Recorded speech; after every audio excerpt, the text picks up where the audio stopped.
Bon jeudi les pirates, bon café si vous regardez cette vidéo en première, sinon bon ce que vous voulez.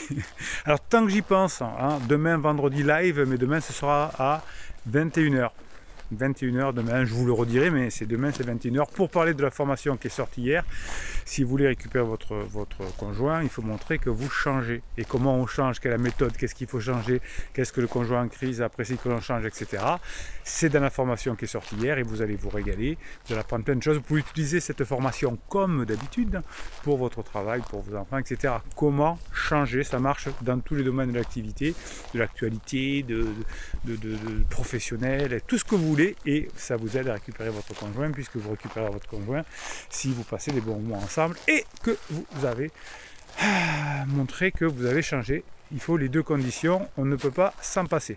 Oh, ça fait bien le petit tour. Alors aujourd'hui, qu'est-ce qu'on fait? On ne parle pas de coaching, le coaching c'est un descriptif de cette vidéo, les formations c'est un descriptif de ces vidéos, j'avais oublié de vous le dire. Aujourd'hui, on va parler de quoi changer effectivement quand un couple s'améliore, qu'est-ce qui change, qu'est-ce qui fait que ce que l'on va mettre en place va changer. Alors vous savez, vous me l'avez mis dans des mèmes, des fois vous verrez les mèmes tout à l'heure, hein, des mèmes c'est des petites citations que vous m'écrivez sur WhatsApp et que je vous mets sur votre canal Telegram, canal de Pirate Bruno Marshall. Et juste après cette vidéo, n'oubliez pas, là, ce que vous aimez à la fin de cette vidéo, pardon, c'est les mini-coachings. Je commente ce que vous avez mis, vos questions, vos remarques en commentaire de ces vidéos. Ça, c'est pour la fin de la vidéo. Donc vous me mettez souvent des mèmes, il y en a un que vous aimez souvent, mais moi je l'aime bien aussi, hein, donc je vais vous le redire. Je viens d'une époque où quand quelque chose était cassé, vous ne le jetiez pas, vous le répariez. Voilà. C'est vrai qu'aujourd'hui, les psys, les mauvais coachs, ce que j'appelle les mauvais psys, les mauvais coachs, non mais c'est mort, laisse faire. Hein. Ou les amis, oh, laisse faire, c'est mort, il y a du désamour, etc. On n'est quand même pas très courageux hein, pour certains, messieurs les coachs, messieurs les psys, messieurs les amis, mesdames les amis, hein, c'est pas terrible. Donc finalement, si vous voulez récupérer votre conjoint, vous allez y arriver, enfin, si vous faites ce qu'il faut évidemment. Mais ça va demander quand même des petites choses. Hein, pour améliorer les choses entre votre conjoint et vous, ben, ça va vous demander de la patience. Ça tombe bien, vous avez une formation sur la patience, de la détermination, de l'affirmation de soi. Ça tombe bien, vous avez une affirmation de soi, mais aussi de la maîtrise de vos pensées et de vos émotions. Donc souvent, votre conjoint est rentré en crise parce que, non pas parce que vous avez fait un truc très grave, mais parce que ça a été une accumulation de petites choses qui ont rendu votre conjoint frustré, et au moment de la crise, il a cru que sa crise venait de cette somme de frustration au lieu de venir de sa crise. C'est comme ça que ça se passe. Donc évidemment, si vous montrez que vous changez, vous pourrez renverser la situation. Et vous allez finalement arriver au moment du point d'inflexion, au moment de la phase d'épuisement de la crise de votre conjoint, de récupérer votre conjoint. Donc la première chose à faire quand même dans son changement, c'est de se poser des questions et se poser la question pourquoi notre union, hein, notre couple a un peu a boité et entraîné des frustrations. Qu'est-ce qui était finalement pas terrible? Alors, si vous en parlez à votre conjoint, vous ne serez pas d'accord, mais peut-être que vous pouvez y réfléchir. Par exemple, quand vous n'avez pas trop envie d'aller chez les amis, quand vous dormiez dans le canapé, quand vous disiez chérie, est-ce que on sort ce soir? Non, j'ai pas envie. On pourrait se faire un ciné? Non, j'ai pas envie. Enfin, ce genre de choses hein, qui ont fait que ça a manqué d'aventure. Rassurez-vous, la plupart des unions, des mariages, des couples peuvent se sauver, à condition que vous, en tant que pirate, vous compreniez quel est le problème qu'il y avait eu. Alors, c'est pas le problème que vous aviez avec votre conjoint en crise, c'est pas la raison pour laquelle la personne est rentrée en crise. On rentre en crise pour rentrer dans la maturité, notamment, et la crise est déclenchée par un choc émotionnel, un décès, une maladie, un problème professionnel, quelque chose comme ça. Mais la crise, elle serait de toute façon arrivée. Et la problématique, c'est qu'au début, vous étiez des bébés pirates, voire pas des pirates du tout.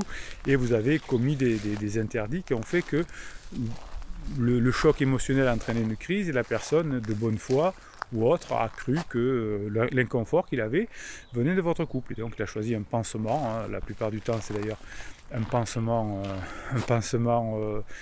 émotionnel, hein, qui ne va pas bien loin, mais qui fait pour diminuer son inconfort. J'avais un coaching avec une personne qui me disait mais non, je connais très bien mon mari, c'est pas son truc, il veut être seul, il fait du vélo, machin, vous retrouverez. Et puis dans le suivi du coaching, on dit effectivement, une amie l'a vu sur Tinder, pour ne pas le nommer. Et effectivement, du coup, on s'est aperçu que le conjoint, dans ce cas précis, encore une fois, avait besoin d'un pansement, hein, donc il le recherchait sur Tinder. Ça aurait pu être sur un autre site de rencontre, mais Tinder, il fonctionne en général pour les 15-20 ans. Hein. Donc monsieur, quand vous avez votre crise de 40 ans et que vous allez sur Tinder, il faut se poser des questions, c'est pas fait pour. Hein. Vous avez que des personnes sur Tinder, généralement au-delà de 40 ans, qui ne veulent pas un nouveau conjoint, mais qui veulent oublier leur ex. Et ouais, c'est comme ça. Donc finalement, si vous arrivez à cerner le problème de la crise et de ce qui n'allait pas, eh bien vous allez finalement pouvoir avancer. Alors vous allez vous confronter effectivement à l'infidélité, certainement, liée au pansement, au mensonge, et tout ça va faire que votre couple va se détériorer. Souvent, vous me dites, est-ce que je pourrais pardonner? Ça tombe bien, vous avez une formation descriptive de cette vidéo sur le pardon. Oui, ben oui, si vous décidez de revenir ensemble, vous serez obligé de pardonner, sinon vous allez vous faire souffrir et vous n'allez pas. Donc là, la chose la plus simple et la plus efficace à faire si vous voulez récupérer votre conjoint et sauver votre mariage, c'est finalement d'arrêter d'avoir des conversations sérieuses et énervées. Donc vous allez juste avoir des conversations, et c'est ce qui va faire votre premier changement, hein, de changer vos conversations de psy, de coach, de psychanalyste en quelque chose que vous avez besoin. Donc la première chose à changer, c'est le contenu de ces relations. Si vous faites du moins 24 plus 24, ça c'est une formation express que vous avez fait aussi. Et oui, je vous explique tout en formation. Ici, je vous dis juste pourquoi, et en formation, j'explique comment le faire. Et oui, c'est comme ça. Je ne peux pas ici, en 10 minutes, en 15 minutes, vous expliquer un concept que j'ai mis 20 ans à faire. Il faut au moins 45 minutes pour une formation express. Oui, donc vous allez effectivement devoir changer et être à nouveau sur la même longueur d'onde. Et qu'est-ce qui est mieux? Est-ce que c'est de parler de ce qu'on a fait il y a 6 mois, il y a 2 ans, il y a 10 ans? Forcément, on va s'engueuler, parce qu'on n'aura pas les mêmes visions des choses. Vous verrez, oh, c'était merveilleux, et votre conjoint dit, oui, mais tu m'as dit ça, et gna gna gna. Ou parler dans 3 mois, non, mais on sera divorcé, les enfants, il faudra qu'ils s'habituent, etc. Donc tout ça, on ne peut pas être d'accord. Donc vous allez me faire dans le changement que du moins 24 plus 24, et c'est ça qui vous donnera des chances de résolution. Donc si vous avez des problèmes sous-jacents, des traumatismes non résolus, ce n'est pas le moment de les résoudre pendant la crise de votre conjoint. Je suis désolé, je ne suis pas d'accord avec certains psys qui disent ça. Alors allez consulter une fois que la crise est passée pour parler de votre enfance, pour payer des sommes folles à un psy. C'est pas mon problème, mais n'y allez pas pendant la crise, on ne peut pas. C'est comme si votre maison brûlait, là, et que vous faites venir l'architecte et le maçon pour parler de la reconstruction. C'est pas possible, on ne sait pas comment la maison a brûlé, qu'est-ce qui va rester, etc. Si vous appelez un maçon et que vous lui dites, ou un archi, bonjour, vous pouvez venir rapidement, c'est une urgence? Oui, bien sûr, qu'est-ce qui se passe? Ben, ma maison brûle, je voudrais que vous me regardiez comment on va la reconstruire. Il va dire, attendez que la maison est finie. L'architecte vous dire, vous m'appellerez quand la maison sera terminée, de brûler, on verra ce qui reste, on verra ce qu'on fait. Est-ce qu'il faut la reconstruire, est-ce qu'il ne faut pas la reconstruire? Ce qui est important, et vous le savez mes pirates adorés, c'est que quand je vous donne un conseil, vous devez toujours vous dire est-ce que ça marche tout le temps? Est-ce que ça marche dans le domaine professionnel, etc. On ne peut pas faire venir l'architecte quand la maison brûle. Donc pourquoi on viendrait faire venir un psy quand on est en crise? Pourquoi on ferait une thérapie conjugale pendant qu'il y en a un des deux qui est en crise? Ça ne marche pas. Pourquoi on ferait venir un maçon pendant l'incendie? On attend après. Ou alors, pendant l'incendie, qu'est-ce qu'on pourrait faire? On va dire, on va parler de pourquoi on a mis l'incendie. Non, mais on va d'abord essayer de l'éteindre, plutôt que de se poser la question de pourquoi la maison brûle, qu'est-ce qu'on a fait il y a 5 ans? Si il y a 5 ans, tu avais mieux arrangé le garage, peut-être qu'aujourd'hui, elle n'aurait pas brûlé. Eh bien, il ne faut pas le faire, voilà. Ce qu'il ne faut pas faire, c'est se mettre à contre-jour, sinon, vous allez avaler votre café de travers. Donc si vous voulez résoudre des problèmes sous-jacents, des traumatismes, c'est pas le moment de le faire. Bon. Pour vous donner une meilleure idée de ce qui peut nuire à l'amélioration de votre relation, hein, c'est arrêter d'être ennuyé. Hein, c'est le fait, quand on se voit, de revenir sur le passé, etc. Alors votre conjoint a besoin, ben, vous l'écoutez, puis vous dites, oh, on était déboulé. Quand il dit, il faut parler, c'est parce que pendant ce moment, il y a mis un coup de pression, vous dites, ben, on parlera la semaine prochaine, tu l'inviteras au resto, on se fera un resto à midi, on en parlera. Si vos discussions sont devenues trop ennuyeuses, ça n'a pas fonctionné. Pendant la crise de votre conjoint, vous devez montrer que vous avez changé, vous devez montrer que vous êtes une nouvelle aventure. Voilà. Et ensuite, après le point d'inflexion, vous savez, pendant que la personne est épuisée, là vous redeviendrez la sécurité. Mais pendant la crise, c'est pas la peine de dire, oh, on avait tout pour réussir, regarde, on a une belle maison, maintenant ça y est, la maison est construite, ma chérie. Ça, c'est pas pirate. Il a besoin d'aventure, il te parle à la sécurité de la maison. D'ailleurs, ils vous disent, oh, mais je me sens pas bien dans cette maison, je me suis jamais senti bien dans cette maison. Et vous l'ont fait, ben oui, effectivement. Alors qu'il y a 2 mois avant, la personne voulait refaire la maison, ou des fois elle vous dit même dans la conversation, tiens, il faudra qu'on refasse la chambre. Ça, c'est toujours quelque chose qui fait mal aux pirates. Il y a 1 mois, la personne voulait refaire la maison, voulait s'investir dans la maison, puis d'un coup elle dit, non mais jamais été bien dans cette maison. Donc vous voyez qu'il ne faut pas tenir compte du déclaratif. Ça, c'est un des changements importants que vous allez faire aussi. Donc si la routine a été un problème, ne me remettez pas de la routine pour dire, ah mais on était bien quand même ensemble. Non, ça ne marche pas. Redonnez-moi à chaque fois que votre conjoint est en up, c'est ça le changement essentiel, de la gaieté, de l'énergie, du plaisir, de l'excitation, de la joie, de la communication, de la persévérance. Vous allez me travailler tout ce changement. Vous allez devenir un super pirate. Vous allez devenir un super pirate. Et ce super pirate, il va faire mouche partout. Hein. Vous allez me passer des temps de qualité avec votre conjoint. Mais vous saurez aussi que ce temps de qualité, si vous le passez avec vos clients, avec votre patron, avec vos amis, c'est exactement ça. Vous ne l'avez pas assez passé de temps de qualité avec des moments de qualité avec vos conjoints avant. Eh bien, passez-les dès qu'elle est en up. Mais ne me faites pas, comme vous me faites des fois un suivi de coaching. Bruno, aujourd'hui, j'ai essayé de badiner. Il n'y avait rien à faire. Qu'est-ce que je peux faire? Qu'est-ce que je vais faire? Vous allez me soulever vos cheveux, vous allez me présenter votre oreille et je vais vous tirer l'oreille. On ne badine pas pendant que la personne est en down. C'est quand même pas compliqué. Mais en revanche, quand c'est en up, vous allez me changer tout ça. Vous allez me mettre la pression. La pression positive, en rigolant, en plaisantant. Donc le changement que vous allez apprendre dans cette formation dont on parlera dans le live de demain à 21h, c'est de bien comprendre maintenant le fonctionnement. Et arrêtez de me faire des silences radio, arrêtez de me faire des manipulations avec le film Moi je te suis, arrêtez de me parler de pervers narcissique, de relations toxiques, de l'être magique. Ça suffit. Je demande à la France entière, au Québec et aux autres pays du monde d'arrêter de me parler de pervers narcissiques, de silence radio, etc. Vous allez foutre votre couple en l'air. Alors moi, ça ne me dérange pas, mais il y a vos enfants derrière. Donc si vous changez, que vous passez des bons moments ensemble, ça va changer. Pensez à vos enfants, changez pour vos enfants. Et en plus, vous êtes des pirates ensuite au top. Vous voyez dans les premières, notamment les pirates qui sont avancés, ces pirates heureux, ils ont compris, ils se moquent de leur conjoint. Leur conjoint, il décline et eux, ils avancent. Et parce qu'ils ont changé. Donc c'est votre changement qui va faire en sorte que vous allez revenir ensemble. C'est promis, hein, vous notez. Alors, je vais vous faire évidemment le mini-coaching dans quelques secondes, mais avant, je vous lis, c'est traditionnel, les mêmes que vous m'envoyez, hein, quelques citations avec une belle image, vous me les envoyez sur mon WhatsApp, et moi, je vous les mets sur votre canal Telegram, et je me kiffe de les redécouvrir avec vous, parce que, en fait, je les découvre quand je vous les lis, parce que quand je les reçois, je les mets directement sur Instagram, sur Telegram, pique, mais je ne lis pas vraiment. Ben, je les mets quand même parce que moi je ne suis pas monsieur censure. Voilà, quand il y a des commentaires, je les laisse. Et quand il y a des documents qui me sont envoyés, je vous les transmets. Moi je ne suis qu'un petit facteur. Allez, on se fait quelques mèmes.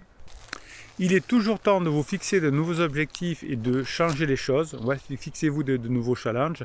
Le changement vous permettra de rêver à de nouveaux rêves. Oui, au fur et à mesure que vous allez changer, au fur et à mesure que vous allez devenir quelqu'un de différent, vous allez avoir de nouveaux rêves qui vont apparaître auxquels vous n'aviez même pas pensé. Vous avez une formation sur la créativité, vous allez créer de nouveaux rêves, vous allez devenir une nouvelle personne, vous n'avez même pas pensé que vous pouviez faire ça. C'est pas génial ça? Ne mettez jamais la clé de votre bonheur dans la poche de quelqu'un d'autre. Ah, ça c'est bon, ça, je le redis.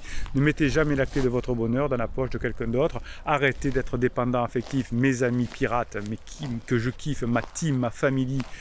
Arrêtez. Travaillez sur votre clé du bonheur, c'est beau ça. Bossez sur vous. C'est le meilleur investissement que vous pourrez faire. Les impôts ne peuvent pas vous prendre votre bonheur, c'est impossible. Apprends à écrire tes blessures dans le sable et graver tes joies dans la pierre. Mais qu'est-ce que c'est bon ça? Apprends à écrire tes blessures dans le sable et graver tes joies dans la pierre. C'est bon ça! Voilà, n'oublie. Alors évidemment, votre conjoint en crise fait l'inverse. Je me rappelle de tout ce que tu m'as dit. Quand on s'est marié, le jour du mariage, il y a un truc que tu m'as dit. Et tous les trucs qui étaient bien le jour du mariage, je ne me rappelle pas, c'est dans le sable. Donc vous êtes des super bonhommes, des super pirates, vous vous rappelez des choses de joie. C'est important en neurosciences de se rappeler des choses de joie, ça crée des chemins neuronaux. Et évidemment, qu'est-ce que vous faites ensuite? Vous ne pensez plus aux mauvaises choses et ça vous évite de vous faire mal avec du cortisol. Ne perds jamais espoir lorsque le soleil se couche, les étoiles apparaissent. Celle-là, vous me l'aviez déjà mis, je la kiffe. La joie de vivre est une émotion contagieuse. Et oui, et oui, et oui. La colère aussi d'ailleurs. La tristesse aussi. La peur aussi. Si vous avez peur, vous allez le contagier, vous le contagionnez à votre conjoint. Ouais. Ben, la joie et la surprise, c'est ce qu'il vous faut bosser. Voilà. Alors moi, je continue à bosser. Je vais vous prendre que des commentaires au hasard. Je les découvre en même temps. Je suis un homme de l'instantanéité. Je ne prépare pas. Je découvre en même temps que vous et je me régale de faire cet exercice. D'ailleurs, ça me rappelle tous les coachings.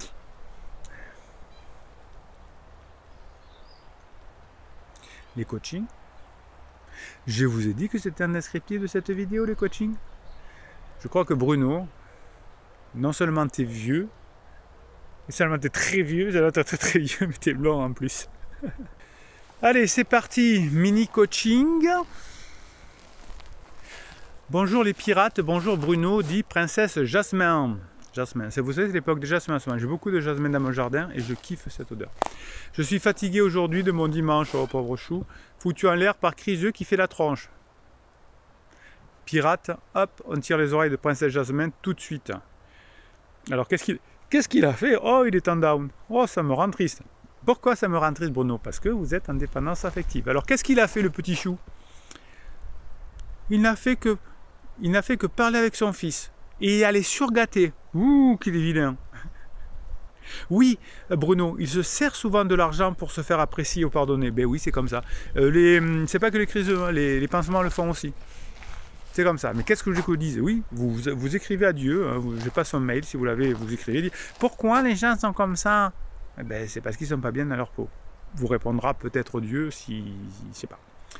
Il ressort avec le petit sans que l'on prenne le petit déjeuner. Oh là là! Mais arrêtez d'être dans la sécurité. Et oui, on peut sortir, manger. Je vais vous expliquer. Je vais raconter ma vie. Voilà. J'ai décidé il y a 3 mois de ne plus prendre le petit déjeuner, de faire que 2 repas par jour. Voilà, c'est comme ça. Et alors? Ben, c'était l'aventure, c'était le changement. Il est parti sans le petit déjeuner. Oh là là. Alors, qu'est-ce qui s'est passé?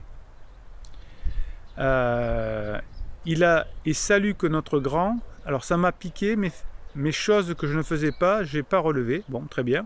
Il s'attend à ce que je lui prenne le chou. Très bien, princesse Jasmine. Ni le chou, ni la carotte. Ça, c'est bon. Je vais me faire un petit déj en terrasse. Parfait. Et profiter de quelques rayons de soleil timides sur Dijon. Ah, très belle ville, Dijon. Quel gamin attardé, sérieux. J'espère qu'il va bien galérer avec pansement ou en phase d'épuisement. Désolé. Non, on aime son mari comme il est. Hein, on lui souhaite pas de galérer. Méchante, va. Désolé capitaine, mais la gestion de la douleur est difficile avec ce bolos de Criseux. Ben oui, alors ça, merci pour votre humour, hein, princesse Jasmin. Mais quand vous avez quelque chose, vous me faites une petite neurohypnose et ça ira mieux. Vous avez tous les outils, vous faites un quart d'heure de formation. Vous avez tous les outils. Et vous attendez que la crise se passe. Oh, moi qui pensais tirer les oreilles à princesse Jasmin ce matin, ça va quand même. Alors JNC, qu'est-ce qu'il lui dit? Coucou princesse. Oh. Ah, ils sont bien relous. Oui, tu as raison de ne pas lui répondre, ça c'est vrai. Ça lui fait les pieds, il ne peut pas rentrer dedans comme ça. Bon courage, continue d'être forte. Eh bien, je suis ravi, hein, je suis ravi.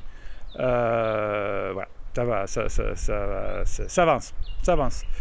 Bravo en tout cas, Princesse Jasmin. Alors, Stéphane Lizarbe, bonsoir les non, coucou les pirates. Alors, ma femme veut absolument divorcer. Oui, ben, ça fait 10 ans qu'elle dit. Non, ça fait quelques mois qu'elle dit. Je sais qu'elle n'a personne. Le je sais, attention.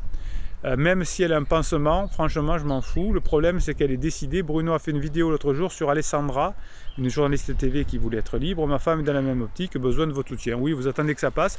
Alors, vous êtes un rock à l'extérieur, c'est-à-dire faites le maximum pour que rien ne bouge dans le matériel. Oui, je veux divorcer. Ben oui, ben écoute, on en parlera, on se fera un déjeuner ensemble. Ouais, mais il faut qu'on en parle. Oui, on en parlera. Quand on veut divorcer, qu'est-ce qu'on fait? Qu'est-ce qu'on fait? Qui c'est d'abord? Lizarbe, Stéphane, monsieur Lizarbe, qu'est-ce qu'on fait? Eh bien, avoir son avocat, on dit simplement bonjour monsieur l'avocat, je veux me séparer de mon mari, proposez-lui s'il vous plaît une rupture à l'amiable, et s'il ne veut pas engager la procédure traditionnelle. C'est pas on en parle, je veux divorcer, machin. C'est pas ça le divorce. Quand on dit on en parle, je veux divorcer, ça veut dire qu'on ne va pas divorcer. Donc ne tombez pas dans le panneau, vous parlez pas de tout ça, vous éludez, et si elle veut divorcer, ben elle fera son truc. Mais très peu de personnes y vont, si vous ne mettez pas de propulsion. Attention Stéphane. Alors vous avez des réponses. Besoin de votre soutien, alors déjà on vous soutient évidemment, hein, on vous donne toutes les vidéos, les coachings dont vous avez besoin, etc. Alors Smart Gonzo, nouveau pirate, mais qui déjà est au top, ne tient pas compte de ce qu'elle dit, bravo Smart Gonzo, travaille sur toi pour être la meilleure version de toi-même, super, trouve des opportunités d'avoir des bons moments avec elle lorsqu'elle va bien, et prends soin de toi, sois patient, voilà. Courage, on est avec toi dans la même galère, bravo. Bravo Smart Gonzo, je vous félicite. Il va me prendre mon boulot celui-ci. Smart Gonzo, ça suffit. Pas content le capitaine. Lizarbe dit, alors Smart Gonzo dit, Stéphane la mienne est en crise depuis plus de 2 ans, mais elle a un pansement virtuel depuis 4 mois, elle ne rêve que de le rencontrer, mais il est à 1000 km et travaille en permanence. Ah non, je ne peux pas te voir, je travaille en permanence, 24 heures sur 24. Vous voyez que les pansements, ils n'en veulent pas de vos criseux. Et je les comprends. Moi, je n'en veux pas non plus de vos criseux. Elle organise tout pour cet été. Je ne sais pas comment je vais réagir. Très bien. Hein, vous la laissez se planter, elle reviendra. Elle veut qu'on reste ensemble en colocation pour les enfants. Vous voyez, quelqu'un qui veut divorcer, qui va... Ouais. Qu'est-ce qu'il fait, quelqu'un qui veut divorcer? Bruno qui le radote. Qu'est-ce qu'il fait? Il va voir son avocat, oui.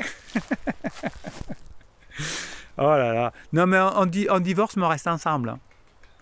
C'est que j'avais un coaching en début de semaine où la personne me dit bon, je suis séparé, elle m'explique, etc. Mais ils vivent ensemble, ils dorment ensemble, ils font l'amour. On me dit non, mais on est séparés. Enfin, mon conjoint m'a dit qu'on était séparés. Simplement parce que qu'il avait un pansement.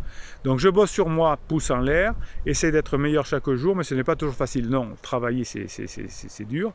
En fonction de son comportement. Non, c'est pas que c'est dur en fonction de son comportement. C'est dur de rester concentré sur son changement. C'est pas dur par rapport à son comportement. Non, ça je suis pas d'accord.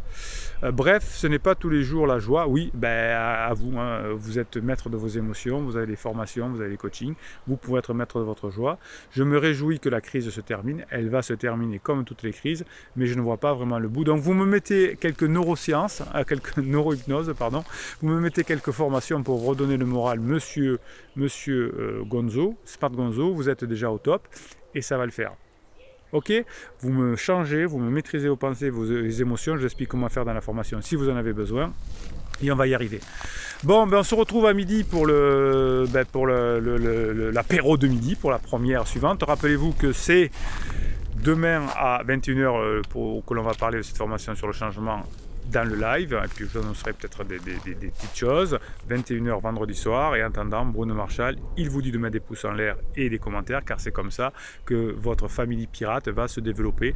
Plus vous mettrez de commentaires, de pouces en l'air, plus YouTube vous proposera vos commentaires sur la toile, et vous allez avoir de nouveaux pirates pour vous aider, pour vous réconforter, pour les aider, parce que vous savez que quand on aide les autres et qu'on se fait aider, eh bien on avance beaucoup mieux. Bruno Marchal, il vous dit à tout à l'heure.